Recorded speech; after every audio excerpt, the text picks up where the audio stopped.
Vamos a comenzar esta charla, el misterio de la Iglesia en el corazón de la Eucaristía, iniciarse en el misterio. Bien, hablaba el otro día con un profesor de teología de la diócesis de Alcalá y discutíamos sobre qué es lo que tiene que suceder, para que los cristianos en general aceptemos la celebración de la Iglesia como el ámbito propio en el que se crea la comunión de la Iglesia. ¿Qué es lo que tiene que suceder? Juan Pablo II tiene una encíclica que se llama Ecclesia de Eucaristía. Y en Ecclesia de Eucaristía dice Juan Pablo II que la celebración de la Eucaristía es el centro del proceso de crecimiento de la Iglesia. ¿Cómo crece la Iglesia? Pues cuantas veces nosotros realizamos la obra de nuestra redención, la Iglesia crece de una manera ordenada,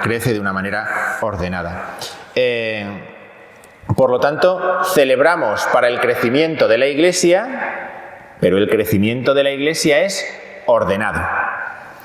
Y lo que este profesor y yo conveníamos en concluir eran dos cosas. La primera que tiene que suceder es un proceso de conversión en los cristianos. ¿Por qué? Pues porque si la celebración de la Iglesia es la celebración de la fe, la aceptación de la fe será la que haga que se pueda vivir la comunión de la Iglesia. Si la celebración de la Iglesia es la fe puesta en acción, cuando nosotros nos convertimos en un proceso de conversión, que no dura solamente una cuaresma u otra, sino que nos dura toda la vida, pues en ese proceso de conversión uno va aceptando aquello que la Iglesia confiesa cuando celebra. Y el segundo aspecto, o la segunda condición que debería darse, sería una sana eclesiología. Es decir, para poder realizar la celebración de la Iglesia, lo primero que tenemos que tener bien claro es qué es lo que es la Iglesia. Como el párroco, con su consejo pastoral o con quien lo haya pensado, puso ayer sabiamente una conferencia sobre los principios básicos de la eclesiología, pues eso es lo que facilita que cuando nosotros celebramos, la Iglesia pueda así realizar y manifestar aquello que es. Simplemente teniendo conciencia de quiénes somos y en ese camino de conversión que es la vida del cristiano, pues en realidad se tiene que ir dando este proceso en el que la Iglesia, como misterio de unidad, celebra los sacramentos de la Iglesia. Claro, nosotros tenemos un peligro o una tentación, podríamos llamarlo también, y es que cuando participamos en la misa, por poner el ejemplo dentro de lo que es la celebración de la Iglesia, el ejemplo más central, aquel al que nos trae el tema que nos habéis propuesto, pues tenemos la tentación o el peligro de que entendemos lo que decimos. Como entendemos, yo estoy hablando o estamos celebrando la misa y nos entendemos, podemos pensar que ya tenemos todo lo que sucede aquí bajo control. Y olvidamos algo tan básico como que la liturgia tiene un lenguaje propio. Como entendemos, no nos damos cuenta de que lo que está sucediendo se está desarrollando en otro lenguaje, que no es básicamente el español que todos hablamos. En la celebración hay un idioma propio, y o nosotros conocemos bien ese idioma propio, o pues no lo podemos inventar. Esto es como el que empieza a estudiar un idioma, y cuando empieza a estudiar un idioma, ya se piensa que domina ese idioma. Y entonces piensa que ya puede ver las series de televisión, escuchar las canciones en la radio y que ya sabe lo que están diciendo. Con las 4 palabras que ha empezado a chapurrear en un idioma, ¿no? El dominio de un idioma supone un ejercicio constante de profundización en él. Porque existen dos caminos y o uno u otro tendemos a coger. Primera posibilidad, yo aprendo el lenguaje sacramental. Aprendo este idioma, este lenguaje con el que celebra la Iglesia. Si aprendo el lenguaje sacramental, la consecuencia va a ser mi santificación. Y la consecuencia a nivel eclesial va a ser que se va a producir comunión. El segundo camino, la segunda posibilidad, es que yo quiera encajar la celebración de la Iglesia en el idioma que yo sé, en lo que yo sé de ese idioma.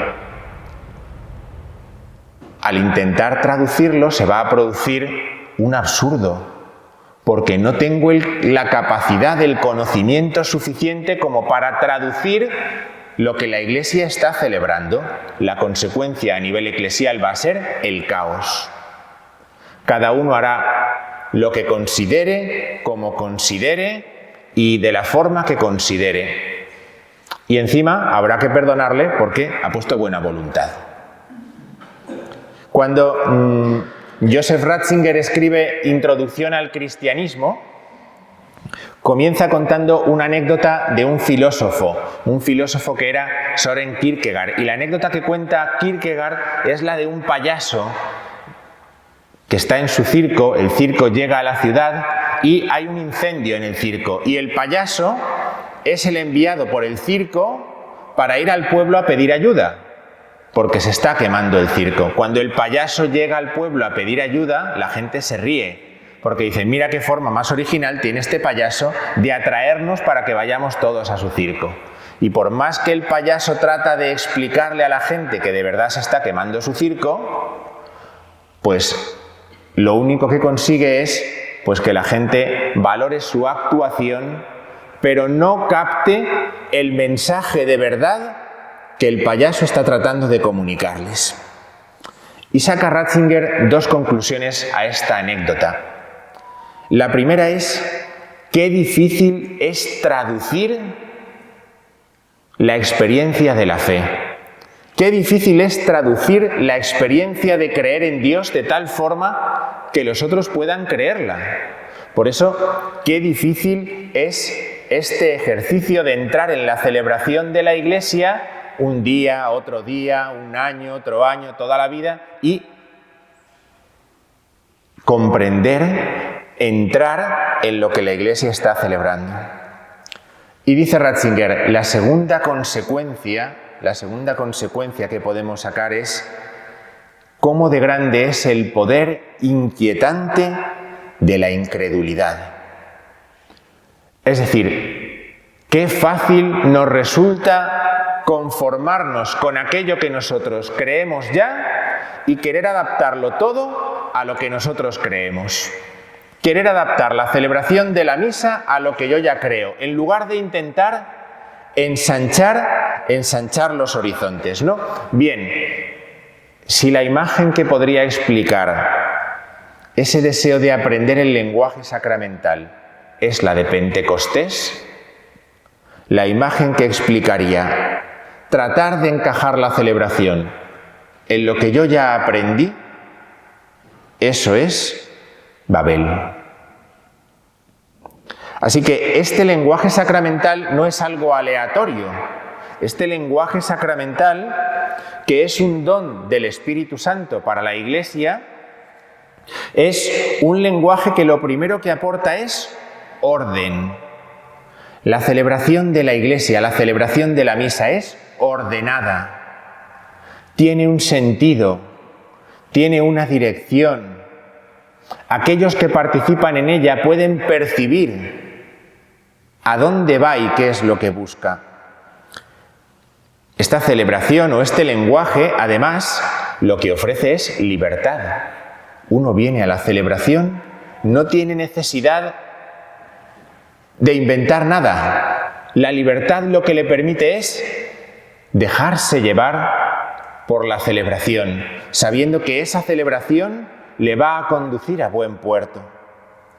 Y en tercer lugar, lo que este lenguaje sacramental aporta es una experiencia de acogida. El que participa conociendo este lenguaje en la celebración de la Iglesia se siente acogido.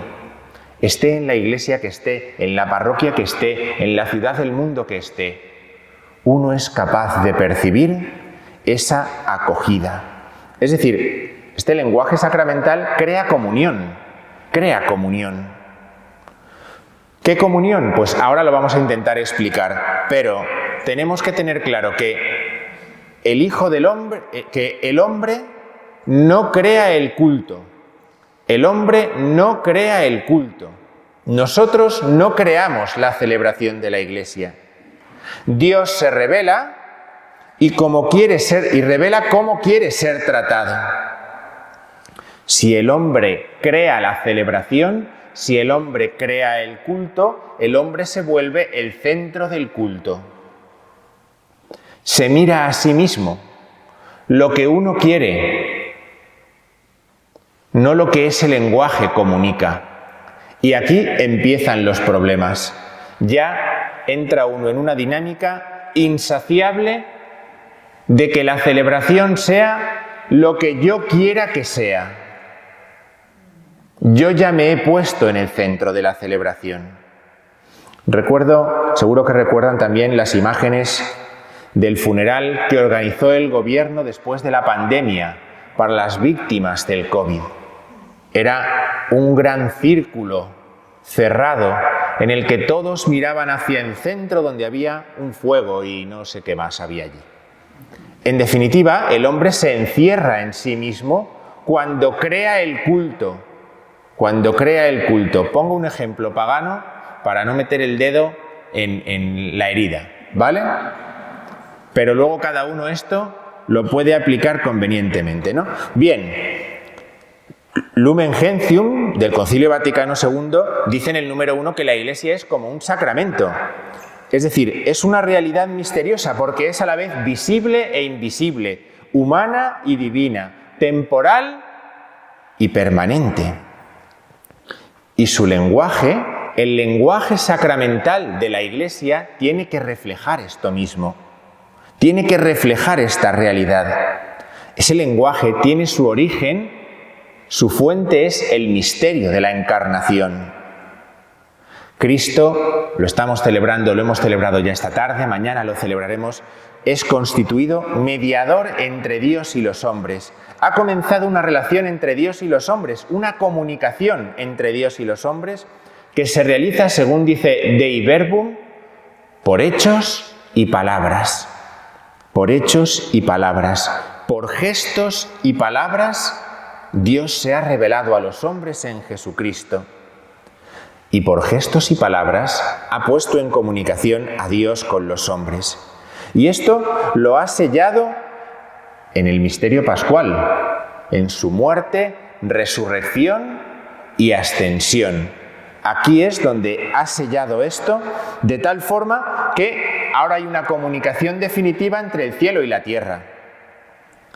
¿Qué es lo que sucede entonces? Lo que sucede es que en esa relación, en esa comunicación, lo que manda son los gestos y las palabras. Ese es el lenguaje que tenemos que aprender a manejar. Ese es el lenguaje en el que nosotros tenemos que aprender también a manejarnos. Y entonces aparece un personaje que es San León Magno. Y San León Magno dice, todo lo que era referente a nuestro Redentor y antes era visible, ha pasado a ser ritos sacramentales. Es decir, la Iglesia, que ha empezado un lenguaje, ahora lo mantiene. Cristo se comunicaba con gestos y palabras, ahora los gestos y palabras del Señor los realiza la Iglesia. Cada vez que hablo de la Iglesia, no estoy hablando de un grupo de la Iglesia, de una parroquia de la Iglesia, de una comunidad de la Iglesia. Estoy hablando de la Iglesia, visible e invisible, extendida en el espacio y en el tiempo. Por eso, la Iglesia lo que hace es mantener esa relación con Cristo, que es una relación que ahora no es natural. El trato que nosotros tenemos con Cristo no es natural porque Cristo naturalmente está en el cielo, es decir, las cosas que en el Evangelio Jesús hacía con los apóstoles las hacía a un nivel natural. Ahora la relación con Cristo ya no es así, porque Cristo está en el cielo. Nosotros no sentamos a Jesucristo en el asiento de al lado del nuestro, en un banco, en el autobús. No hacemos esas cosas, porque con Cristo ya no tratamos de manera natural. No lo sentamos en el sofá cuando vamos a ver el partido de fútbol para que nos acompañe. No es más piadoso un partido de fútbol con la custodia al lado que sin la custodia al lado. ¿Por qué? Porque esa relación natural con Cristo ya no es la que dirige, la que guía la oración de la Iglesia, sino que es una relación sacramental, por ritos y palabras. Este lenguaje, que es un lenguaje que se aprende, este lenguaje mantiene la comunicación entre Dios y nosotros. Pero además tiene otra característica, que es que refleja lo que es la Iglesia, en lo que se ve y en lo que no se ve.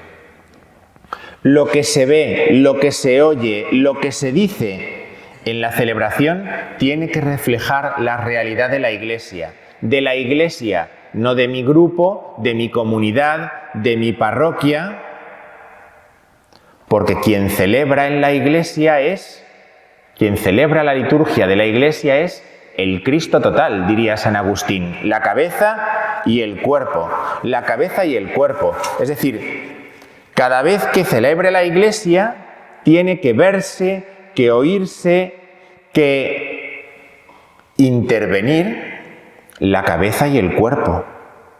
Hace unos años tuve que ir a un congreso que organizaba la Conferencia Episcopal Española en el San Pablo CEU, en el auditorio del San Pablo CEU, sobre primer anuncio, los laicos y el primer anuncio, ¿no? Y allí estuve todo el fin de semana en ese congreso sobre laicos y primer anuncio, ¿no? La importancia de los laicos, qué importante es la labor que hacen los laicos, la misión de los laicos, el primer anuncio de los laicos, patatín, patatán, todo fenomenal.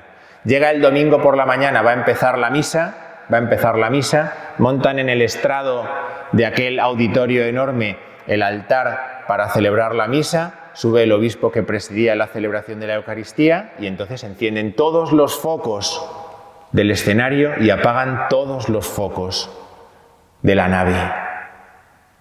Y entonces desaparecen los laicos, desaparece el cuerpo de la Iglesia, desaparece el cuerpo de Cristo. Al querer realzar la acción que sucedía en el altar, se hizo desaparecer lo que realmente estaba sucediendo, que es que la Iglesia estaba celebrando la Eucaristía. Estaba a mi lado un cura de Valladolid y me dice, pues alguien no se ha enterado de nada. No se ha enterado de nada, ¿no? Qué difícil es traducir con fidelidad esto mismo, ¿no? Claro, en este ejemplo nos resulta hasta gracioso, no duele nada, o no duele casi nada, pero ¿y si lo que hacemos es poner la custodia encima del altar, le ponemos todos los focos del mundo y apagamos todos los de la Iglesia? Resulta que queriendo resaltar lo que es la Eucaristía, estamos difuminando lo que es la Eucaristía, porque la Eucaristía la hace la Iglesia. La Eucaristía es el cuerpo de Cristo y el cuerpo de Cristo es la Iglesia. Luego, si yo quiero resaltar la importancia de la Eucaristía como sacramento en la custodia, tiene que verse también al pueblo que es el cuerpo de Cristo. Me hace mucha gracia cuando la gente pone el centro de la custodia en sus estados de WhatsApp, ¿no? Pone todo a oscuras y se pone ahí o en los carteles o yo qué sé, cosas que se me ocurren, ¿no? Es que eso no es la realidad de la Eucaristía. Y al querer mostrar la realidad de la Eucaristía, lo que estamos haciendo es tapar la realidad de la Eucaristía, porque no hemos entendido el lenguaje sacramental. Este es el fallo. No hemos comprendido el lenguaje sacramental. Hemos querido adaptar nuestro conocimiento del lenguaje sacramental a él, hemos querido adaptar la celebración. Es como si me invento la letra de las canciones con mis 4 palabras que decíamos antes, ¿no? Pues esto es lo que sucede. Es una falsa piedad o una piedad equivocada. Nos hacemos esclavos de lo sensible. Tenemos que ver, ¿no? Esto no es nada nuevo en la vida de la Iglesia. Hace muchos siglos la Iglesia tuvo que legislar que un mandamiento de la Iglesia era que había que comulgar al menos una vez al año por Pascua Florida. Porque los cristianos se conformaban con ver al cura levantar la forma en la celebración de la misa. Ya no les interesaba comulgar, solo querían ver.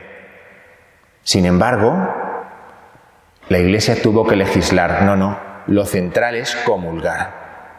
Bien, concluiría esta parte diciendo esto: necesitamos iniciarnos en el misterio y para eso tenemos que tener en cuenta que es una acción de la cabeza y del cuerpo, visible e invisible, que la visibilidad es necesaria, pero tiene que ser traducida a este lenguaje sacramental. ¿Y qué es lo que sucede en el misterio? Ya que se trata de iniciarnos en el misterio, ¿qué es lo que sucede en el misterio? Para que podamos aplicar nuestro lenguaje sacramental. ¿Qué es lo que sucede en el misterio? Bien, sabemos que Cristo se hace presente sacramentalmente, ¿verdad? En la Eucaristía Cristo se hace presente sacramentalmente. Sacrosanctum Concilium número 7. Con toda su potencia, con toda su eficacia. Eso significa con toda la Iglesia. Terrestre y celeste, Sacrosanctum Concilium 8, pero sometido a signos y palabras, Sacrosanctum Concilium 48. Lo que vemos en la celebración de la Iglesia nos comunica lo que sucede en el cielo y nos comunica con lo que sucede en el cielo, las dos cosas. Nos comunica lo que sucede en el cielo y con lo que sucede en el cielo. Y nosotros, con el lenguaje sacramental, lo podemos traducir, porque es un misterio de comunión en 3 dimensiones, un misterio de comunión en 3 dimensiones. La primera dimensión es que pone en comunión el cielo con la tierra. La segunda dimensión es que pone en comunión a cada individuo con la Iglesia. Y la tercera dimensión es que pone en comunión mi fe con mi vida. Por eso, este misterio de comunión con Cristo se explica o se traduce en 3 conceptos o en 3 pasos. Y esos 3 conceptos o esos 3 pasos son los siguientes: cooperación, transformación y participación. Cooperación, transformación y participación. ¿En qué consiste la cooperación? La cooperación es la obra del Espíritu Santo en el corazón de la Iglesia para que vivamos la vida de Cristo resucitado. La liturgia es la obra común del Espíritu Santo y de la Iglesia. No nos tiene que reflejar a nosotros, tiene que reflejar la comunión de la Iglesia. No tiene que reflejar a mi grupo, tiene que reflejar la comunión de la Iglesia. Esa cooperación es preparación para recibir a Cristo. Como preparación para recibir a Cristo supone 2 cosas. Primera, que conocemos el Antiguo Testamento, que es preparación para recibir a Cristo. Y segunda, que estamos atentos a la liturgia de la palabra en la celebración de la Eucaristía. Consecuencias evidentes: que llegamos pronto y que hemos preparado la liturgia de la palabra. Uno no cae en misa. Por muy bonito que suene, uno no cae en misa. Prepara participar en la misa.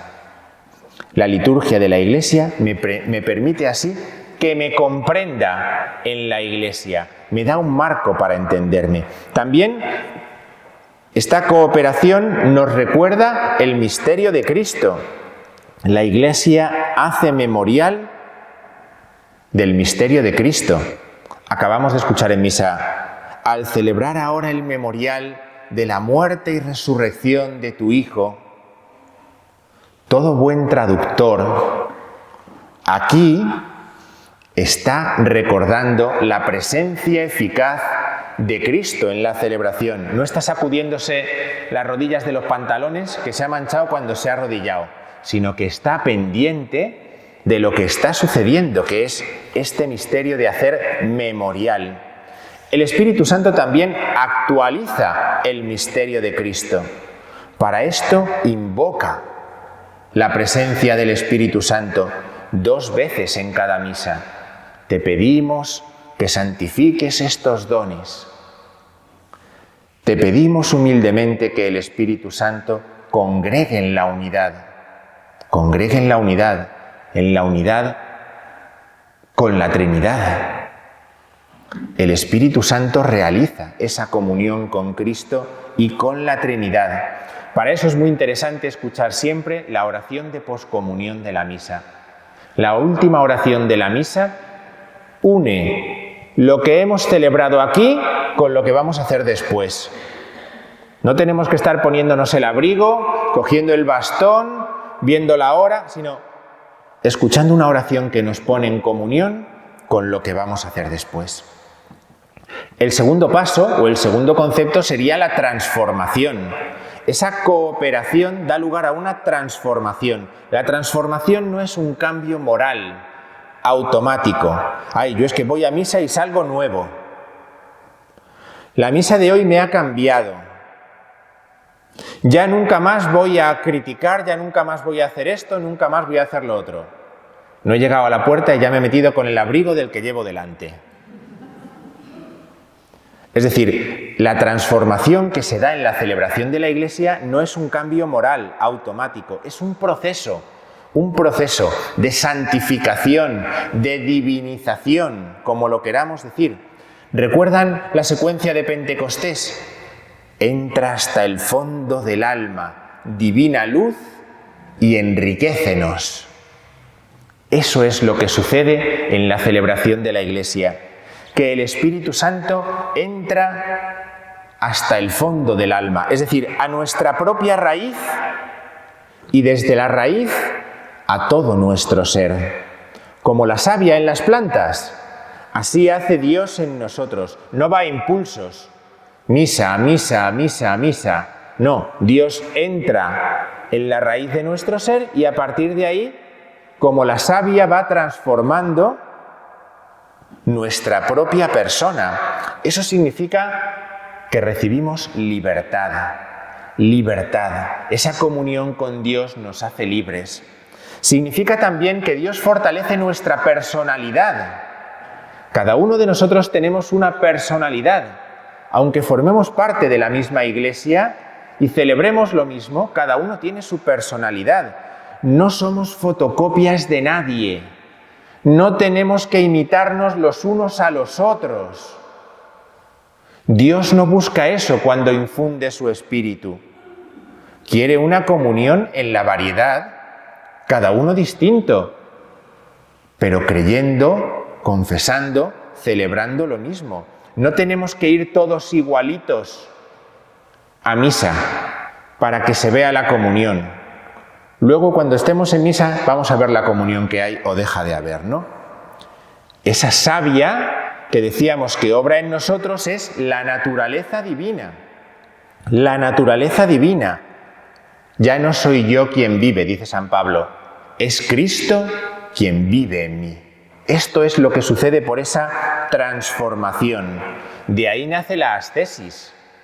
Yo no quiero cambiar cosas por puños, porque me empeño en hacerlo, sino porque la gracia me va transformando y necesita que yo vaya cambiando mi forma de hacer las cosas para que no se haga violencia en mí cuando celebro la liturgia. Si me confieso muchas veces, pero no hago por cambiar aquello sobre lo que me confieso, hay una violencia dentro de mí. Es necesario que yo trate de cooperar en esa transformación que la confesión trata de hacer en mí, para que yo vaya siendo Cristo.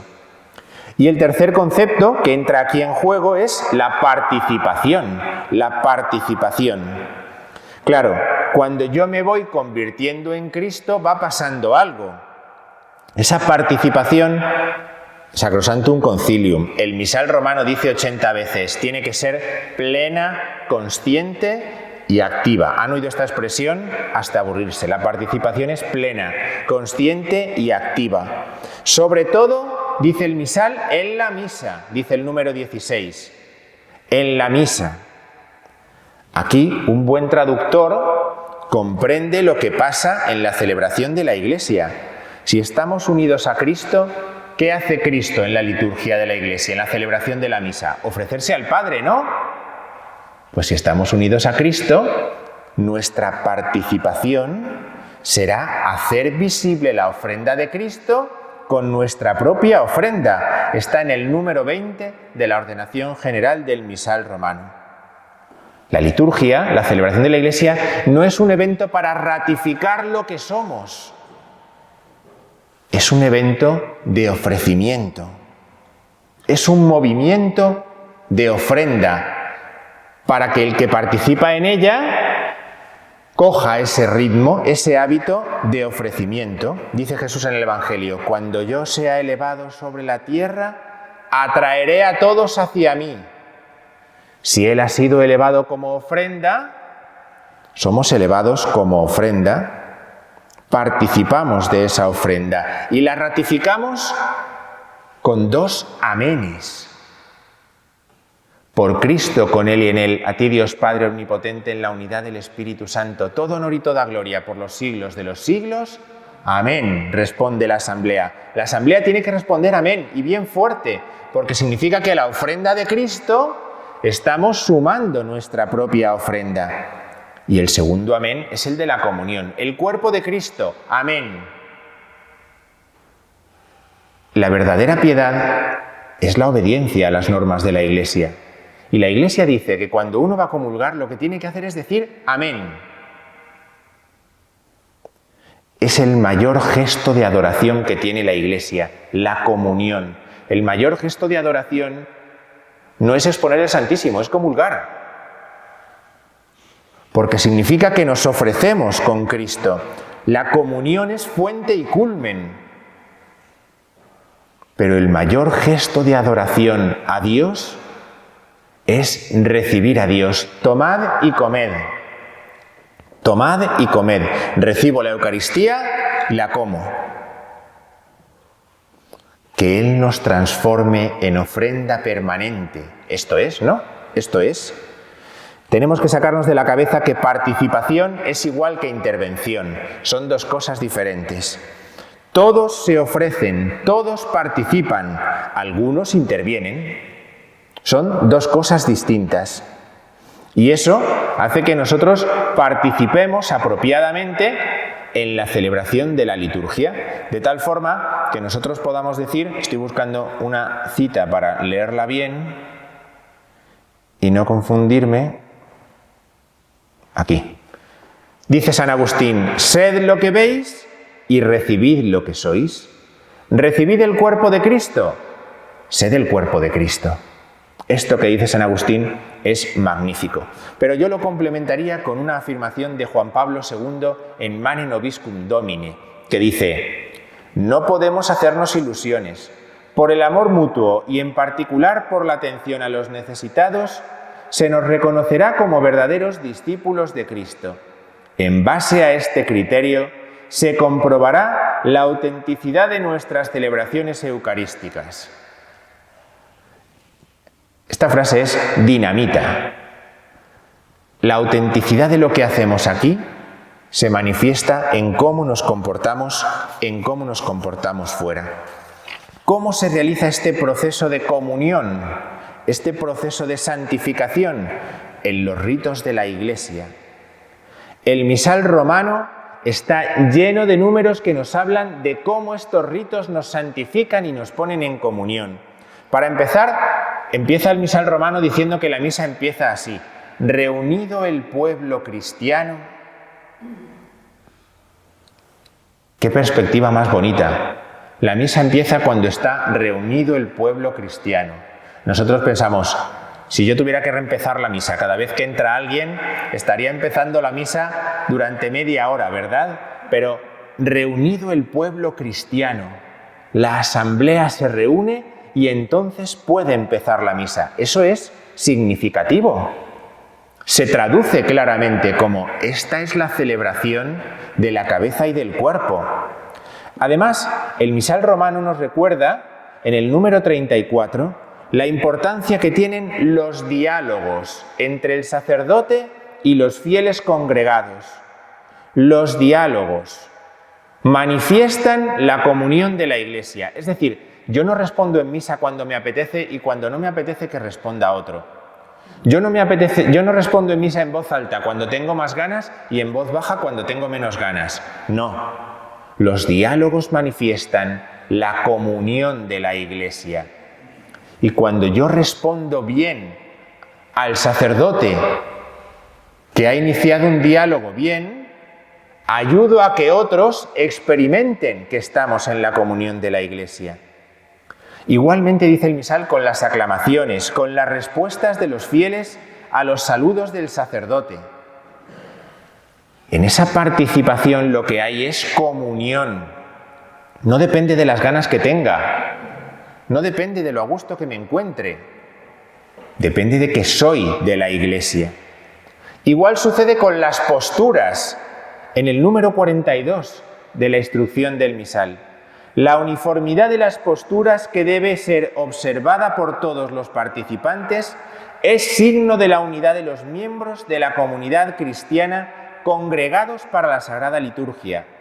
Expresa y promueve, en efecto, la intención y los sentimientos de los participantes.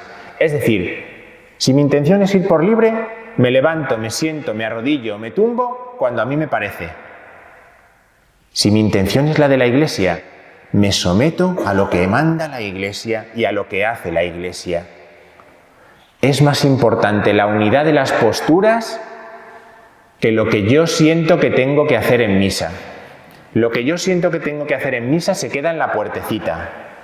Dentro hago lo que manda la Iglesia, porque no es mi celebración ni la de mi grupo, sino la de la Iglesia.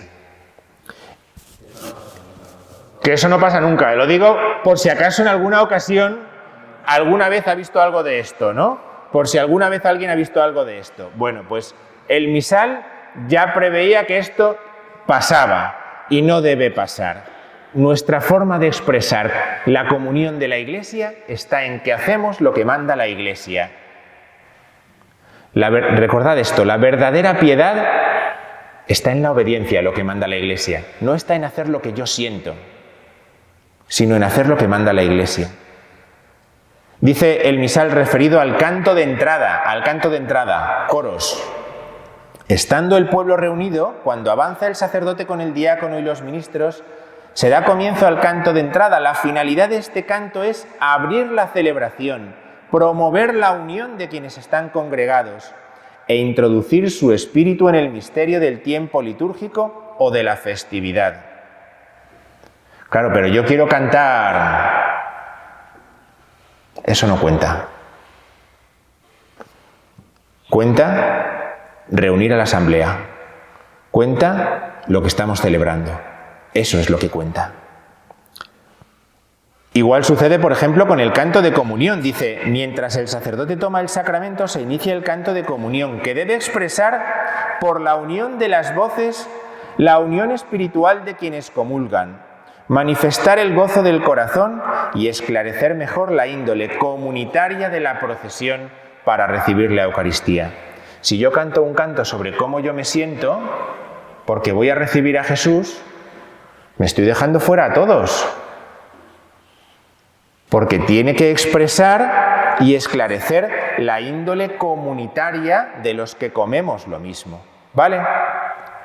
Me voy a saltar tenía unos números de la introducción general de la liturgia de las horas, pero los voy a dejar. ¿Y una palabra puedo decir sobre el domingo? Una palabra sobre el domingo. El domingo crea, fortalece la unidad de la Iglesia. Mirad, en el número 31 de la Dies Domini, Juan Pablo II escribe una carta sobre el domingo en el año 1998. Esta carta es, no sé cómo decir, masacrada cada semana con lo que hacemos en las iglesias en la celebración dominical, pero es una auténtica maravilla. Los grupos tendrían que cogerse esta carta e irla leyendo y comentando número a número. En el número 31 dice Juan Pablo II. A Juan Pablo II todos le queremos muchísimo. Cuando dice cosas que nos joroban un poquito, ya no sé si le queremos tanto, ¿no? Pero todos le queremos muchísimo, ¿no? Dice, para que esta presencia, la presencia del resucitado, sea anunciada y vivida de manera adecuada, no basta que los discípulos de Cristo oren individualmente y recuerden en su interior, en lo recóndito de su corazón, la muerte y resurrección de Cristo. En efecto, los que han recibido la gracia del bautismo no han sido salvados a título personal, sino como miembros del cuerpo místico, que han pasado a formar parte del pueblo de Dios. Por eso es importante que se reúnan para expresar así plenamente la identidad misma de la Iglesia, asamblea convocada por el Señor resucitado. Es decir, la misa del domingo es un elemento de identidad. No es un mandato sin más, es un elemento de identidad de la Iglesia, de identidad de los cristianos. Nos identifica. Es lo más importante de la semana y por lo tanto lo que requiere lo mejor. Lo mejor, todas las consecuencias son que esto requiere lo mejor. O sea, vamos a ver, a la misa del domingo hay que llegar a la iglesia 20 minutos antes. No hay que decir, a ver si llego a la hora. Uno tiene que programarse para llegar 20 minutos antes. Y si cree que se le puede pasar la hora, tiene que llegar media hora antes. Porque no va a hacer otra cosa más importante en todo el domingo ni en toda la semana. ¿Nos lo creemos o no nos lo creemos? Chungo, ¿eh? Bueno, pues todavía dice más. Dice en el número 36, Juan Pablo II. En las misas dominicales de la parroquia, como comunidad eucarística, es normal que se encuentren los grupos, movimientos, asociaciones y las pequeñas comunidades religiosas presentes en ella. Esto les permite experimentar lo que es más profundamente común para ellos, más allá de las orientaciones espirituales específicas que legítimamente les caracterizan, con obediencia al discernimiento de la autoridad eclesial. Por esto, en domingo, día de la asamblea, no se han de fomentar las misas de los grupos pequeños. No se trata únicamente de evitar que a las asambleas parroquiales les falte el necesario ministerio de los sacerdotes, sino que se ha de procurar salvaguardar y promover plenamente la unidad de la comunión eclesial. El domingo no es el día para la misa de mi grupo. El domingo es el día para la misa de todos los grupos en la celebración de la Iglesia. Porque hay algo que nos une a todos, que está por encima de lo que mi grupo pueda tener o pueda ser o pueda haber experimentado. Por eso el domingo, todas las misas tienen que ser para la comunidad cristiana. Para la comunidad cristiana. La unidad de la comunidad eclesial está por encima, porque cuando hablamos de que el domingo es el día de la Iglesia y la celebración dominical es de la Iglesia, no estoy hablando de mi grupo, ni de mi parroquia, ni de mi comunidad. Estoy hablando de la Iglesia, en el espacio y en el tiempo. Todo esto ensancha nuestra mirada hacia el domingo como día de comunión. Por eso dice el Papa Juan Pablo II, la Iglesia nunca ha dejado de afirmar la obligación del precepto dominical. Hubo que mandarlo cuando la gente dejaba de ir a misa el domingo, para que no se nos olvide algo que es identitario. Pero esto es el centro, no es un estorbo. Y dice en el número 52, sería reductivo limitar solo a la participación en la misa del domingo el deber de santificarlo. No podemos decir, he ido a misa, a otra cosa, mariposa. El domingo no es un sábado con misa. El domingo es el día del Señor y es el día de la comunión de la Iglesia. No son dos días iguales que se diferencian porque uno voy a misa y el otro no tengo que ir. Son dos días distintos. El domingo establece la comunión de la Iglesia. ¿Cómo preparo esa comunión, esa misa dominical? Dice Juan Pablo II, cumpliendo las normas litúrgicas. Segundo, que la celebración tenga carácter festivo. La decoración, la ornamentación, los elementos litúrgicos, la puntualidad, las vestimentas litúrgicas y las seculares. No se puede ir en chándal a la misa un domingo. Ni aunque sea del Atleti. No se puede. El canto del coro y de la asamblea, la solemnidad, la unidad de fe y de amor, la calidad del texto y de las melodías, la celebración atrayente y participativa, la colecta preparada. La caridad no se improvisa. A ver qué traigo hoy en el bolso para el festillo. No, no. Uno sale de casa sabiendo lo que va a dar. Ha calculado cuál es su colaboración con la parroquia. Bien, me voy a quedar aquí porque ya me he pasado mucho de la hora.